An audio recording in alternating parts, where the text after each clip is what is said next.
په سلامونه او نیکو هیلو مهرکلی کوم دوستانو، هیله مند یم چې ټول روغ جوړ او صحتمند اوسیږئ. څنګه چې موږ او تاسو اول کتاب خلاص که نو اوس شروع کوو د دوهم کتاب د 4000 Essential English Words to چې د پال نیشن په وسیله لیکل شوی ده. راځو د دغه کتاب اول درس ته. ترتیب په اړه به یو اندازه خبرې وکړو. دغه کتاب او اول کتاب چې و دا یو اندازه یا یو قسم ترتیب لري، 20 لغاته اوسیږي هر درس کې، او په څنګ کې د 20 لغاتو وروسته چې ولولو یو څه تمرینات دي، او د هغې وروسته بیا لوست راځي او هغې بیا تمرین راځي. نو راځو یونټ 1 اول یونټ یا اولې برخې ته. ورډ لیست د لغتونو فهرست. anxious it means اندېښمن په تشویش کې. When a person is anxious، کله چې یو شخص اندېښمن اوسیږي، they worry that something bad will happen. هغوی اندېښنه کوي چې یو څه بد به واقع شي. She was anxious about not making her appointment on time. وای هغه اندېښمنه وه د دې په اړه چې خپله لیدنه یې په وخت ونه شوه کوله. appointment لیدنه. awful means ډیر بد یا ډیر خراب. when something is awful it is very bad. وای کله چې یو څه awful وي مطلب ډیر بد وي. her performance last night was awful. وای د هغې اجرا تېره شپه ډیره بده وه. consist means لرل، درلودل یا شاملېدل. شاملېدل بهتر راتلی شي.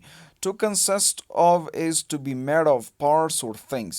Today's choices for lunch consisted of pizza, hamburgers and hot dogs. وای د نن انتخابونه چې و د خوراک چې یا د غرمې ډوډۍ چې و پیزا وه، برګر و او هاټ ډاګز هم چې نن یو قسم ګرد برګر ته ویل کېږي. ورپسې چې د desire it means هیله لرل، امید لرل او په شمول غوښتل دواړه کېدلی شي. to desire is to want something. د desire څخه مطلب دا ده چې یو څه غواړو. my sister desires a big house and lots of money. وایي زما خور غواړي یو غټ کور او ډېرې پیسې. eager means شوقي. when a person is eager about something، کله چې یو شخص شوقي اوسیږي د یو څه په اړه، they are excited about it. هغوی د هغې په اړه احساساتي وي.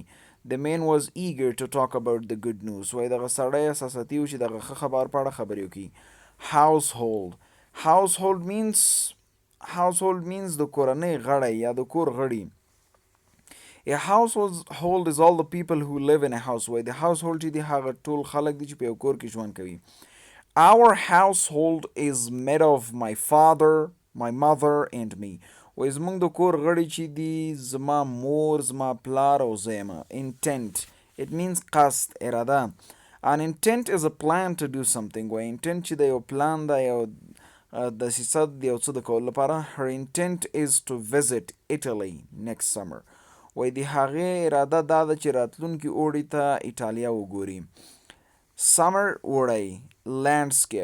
landscape means منظره. a landscape is how an area of land looks.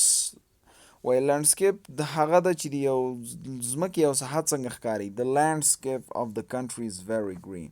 وایي دغه منظره یا ساحه د دغه هیواد چې ده ډیره شنه ده. left means جګول. to lift something is to make it higher. چې یو څه جګو مطلب دا چې پورته یوسو. the man tried to lift the box. دغه سړي هڅه وکړه تر څو دغه بکس جګ کړي. load it means بارول. to load is to put objects into something. د load څخه مطلب دا ده چې په یو څه کې شیان واچو. the man loaded the boxes into a truck. وایي دغه سړي بار کړل بکسونه په یو ټرک ته یا یو ټرک کې. lung means سږی. a lung is the organ in the body that fills with air when breathing ساه اخیستل. air هوا ته وایي. fill ډکېدلو ته وایي. organ غړي ته ویل کېږي. وایي لنګ چې د هغه غړی په وجود یا جسم کې ده چې ډکېږي د هوا څخه کله چې تاسې ساه اخلئ. having strong lungs is necessary for a healthy life. وایي د قوي سږو درلودل ضروري ده د صحتمند ژوند لپاره. motion means حرکت. a motion is a movement that someone makes. وایي motion چې د هغه حرکت ده چې یو څوک کوي. the police officer made a motion with his hand. وایي دغه پولیس افسر چې دا حرکت یې وکړ د هغه د لاس سره یا خپل لاس یې وخوځو. pass means سرعت، تیزوالی. the pass of something is the speed at which it happens. وایي هغه سرعت د یو څه د هغې سپیډ دی چې په کومه اندازه هغه واقع کېږي. happen واقع کېدل. I ran the race at a slower pace than my friend. وای ما په دغه سیالۍ کې په سلو سپیډ سره منډه وهله زما د ملګري څخه. polite it means باادبه. When someone is polite کله چې یو څوک باادبه اوسیږي they are acting in a thoughtful با فکره way. وای کله چې یو څوک باادبه وي مطلب دا چې هغوی په با فکره طریقې سره رویه کوي. The boy was very polite. He behaved very thoughtfully. وای دغه هلک ډیر باادبه و هغه ډیر په هوښیارانه ډول رویه کوله. Possess means مالک ملکیت لرل مالک اوسیدل یا لرل. To possess is to have it or own it. وای د possess څخه مطلب دا ده چې ویل لرئ یا مالک یې اوسئ. My uncle possesses 3 sheep, a chicken, a cow and a dog. وای زما تره لري 3 پسونه یو چرګوټی یو غاو یو سپی. Rapidly it means په تیزۍ سره. When something happens rapidly it happens very fast. وای کله چې یو څه په تیزۍ سره وکیږي مطلب دا ډیر تیز واقع کیږي. The train moved rapidly on the tracks. وای دغه ټرین په تیز ډول حرکت کولو لاړلو په دغه لارو باندې. Remark means نظر وړاندې کول یا یو څه ویل.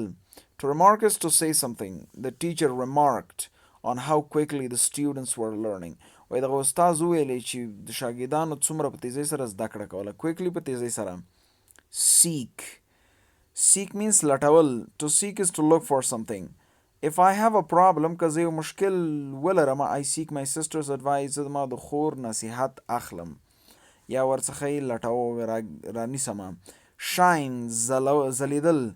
To shine is to make a bright light. د shine څخه مطلب دا دی چې یو روښانه روشنایي جوړه کړو. The candles are shining in the dark room. وای دغه شمعې چې دي ځلیږي په دغه تیاره اتاق کې. Spell it means تویول. To spill is to have something fall out of its container. وای د spill څخه مطلب دا ده چې یو څه راتوی شي د هغې د کوتي څخه. Container کوتي ته ویل کېږي. I spilled the coffee on the table. وای ما د قهوه په میز باندې توی کړه. راځو exercise 1 ته. Part A. Choose the right word for the given definition. درکړل شوي لغات لپاره صحیح تعریف انتخاب کړئ. A movement یو حرکت. A. Pass. B. Intent. C. Lungs. D. Motion. A به صحیح اوسیږي. Pass. Part B. Choose the right definition for the given word. صحیح تعریف انتخاب کړئ درکړل شوي لغات لپاره. Possess ته کوم یو صحیح ده. To look for. To own. To pick up. To put in. To own بهتره ده. Exercise 2. Check the sentence with the bolded word that makes better sense. وای هغه جملې ټک مارک کړئ دغه غټو یا تورو لغتونو سره چې ښه معنا ورکوي او کومې چې نه ورکوي کراسې کوي. It is hard to seek for things when it is sunny. وای دا سخته اوسیږي د شیانو لټول کله چې هوا آفتابي اوسیږي. معمولا wrong غلط ده کراسې کوي. A landscape may have snow during the winter. وای یو ساحه شاید واوره ولري یا واوره پرې شوې وي د ژمي په جریان کې. صحیح ده. Tick mark. The 12 months 12 میاشتې. An awful woman lived with her daughter and stepdaughter in her household. وای یو بدې ښځه ژوند کولو د خپلې لور او د هغې ناسکه لور سره په خپلې کورنۍ غړو کې یا کور کې. She possessed feelings of hate for her stepdaughter. وای هغې د نفرت احساس درلودلو د هغه خپلې ناسکه لور لپاره په زړه کې. Anna د هغې نوم و. Anna worked while her stepsister did nothing. Anna به کار کول او مګر د هغې ناسکه خور هیڅ نه کول. On a cold January night د جنوري په یو یخه شپه Anna's stepmother remarked. د Anna ناسکه مور وویلې. Your stepsister desires a flowers. ستا ناسکه خور ګلان غواړي. Go and find some. لاړه شه او یو څه ګلان پیدا کړه. Anna was anxious to walk through the chilled landscape. وای Anna اندېښمنه وه د دغه په اړه چې قدم ووهي یا لاړ شي په دغه یخه ساحه کې. The cold air made her lungs burn. وای دغه یخې هوا د هغې سږو سوخت شروع کړ د یخې هوا له لاسه. She walked at a slow pace. وای هغې په سلو سرعت سره قدم وهلو یا تلله. Because of the snow د سنو په دلیل د واورې په دلیل وبخئ. Soon she saw a group of people. زر هغې د خلکو یو ډله ولیدله. It consisted of 12 men. په دغه ډله کې 12 سړي وو. Anna told them about the flowers. Anna هغوی ته د ګلانو په اړه وویلې. One of the men said, یو دغه سړی څخه وویلې they were the 12 months and they would help Anna. یو سړی ویلي چې هغوی چې دي 12 میاشتې دي او دوی کولی شي د انا سره مرسته وکړي.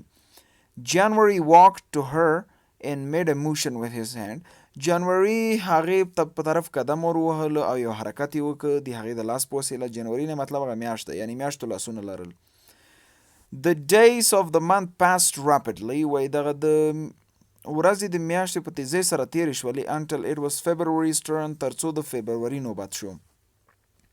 February also made the month speed up. February هم چنان دغه میاشتې تیزوالی ورکړ. Then March made the sun shine and flowers grew in the field.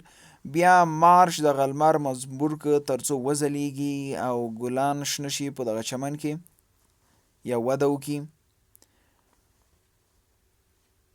Anna loaded her basket with so many flowers. انا خپله ټوکرۍ د ډېر زیاتو ګلانو څخه ډکه کړله یا بار کړله that she could hardly lift it چې هغې په سختۍ سره کولی شي چې جګې کړي.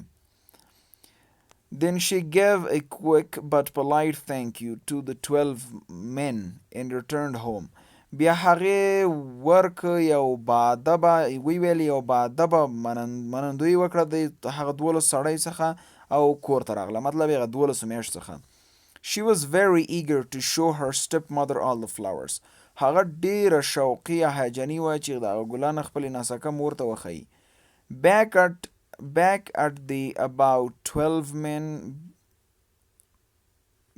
at the house بیرته په کور کې. She spilled the flowers onto the table. هغې د ګلان توی کړل په میز باندې. Then she told her stepmother about 12 men. بیا هغې خپلې ناسکه مور ته د 12 سړیو په اړه وویلې. Anna's stepmother and stepsister went to seek the 12 months. وایي د انا ناسکه مور او ناسکه خور لاړلې تر څو دغه 12 میاشتې پیدا کړي. Their intent was to ask for gifts. د هغوی اراده دا وه تر څو تحفو پوښتنه وکړي. They looked and looked. هغوی ډېر ولټول. They became very lost and never found their way home. هغوی ډېر ورک شول او هیڅکله یې خپل کور لاره پیدا نه کړه. Anna lived happily by herself. انا په خوشحالۍ سره ژوند وکړ په یوازې توګه. که څه هم کیسه یو څه خسته کونه ده خو خیر چې کې کتاب ده نو. Reading comprehension د reading درک یا فهم. answer the questions. سوالونو ته ځوابونه ورکوي. What is the story about? کیسه د څه په اړه ده؟ ځواب خپله پیدا کوي. Number 5. What was Anna's stepmother's and sister's intent when they left? وایي د انا ناسکه مور او ناسکه خور اراده چې وه کله چې دوی له کور څخه لاړل. هغه اراده به یې ولیکئ په انګلیسي سره. نړۍ مننه.